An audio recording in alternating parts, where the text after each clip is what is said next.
Benedict 16 പാപ്പയുടെ നാമകരണ നടപടികൾ ഉടൻ ആരംഭിക്കുമെന്ന് പ്രതീക്ഷിക്കുന്നതായി ആർച്ച് ബിഷപ്പ് ജോർജ് ഗാൻസ്വെയിൻ.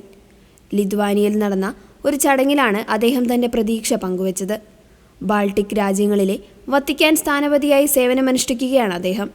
താനിപ്പോൾ ബെനഡിക്ട് പാപ്പയ്ക്ക് വേണ്ടി പ്രാർത്ഥിക്കുന്നതിനു പകരം അദ്ദേഹത്തിന് മാധ്യസ്ഥം തേടിയാണ് പ്രാർത്ഥിക്കുന്നതെന്ന് ബിഷപ്പ് വെളിപ്പെടുത്തി.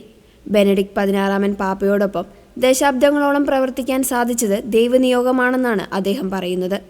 പാപ്പയുമായുള്ള സൗഹൃദം തന്റെ ഹൃദയത്തെയും ആത്മാവിനെയും നവീകരിക്കുന്നതിൽ വലിയ പങ്ക് വഹിച്ചതായും അദ്ദേഹം കൂട്ടിച്ചേർത്തു.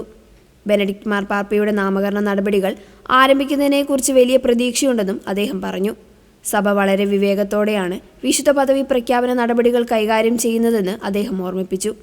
2025 ഡിസംബറിൽ നൽകിയ അഭിമുഖത്തിലും ബെനഡിക്ട് 16 പാപ്പയുടെ നാമകരണ നടപടികൾ തുടങ്ങുന്നതിലുള്ള തന്റെ വലിയ പ്രതീക്ഷ അദ്ദേഹം പങ്കുവച്ചിരുന്നു. അടുത്തിടെ വത്തിക്കാനിൽ വെച്ച് അദ്ദേഹം ലിയോ 14 പാപ്പയുമായി കൂടിക്കാഴ്ച നടത്തുകയും ചെയ്തു. 2022 ഡിസംബർ 31 ബെനഡിക്ട് 16 മാർപ്പാപ്പ കാലം ചെയ്തത്.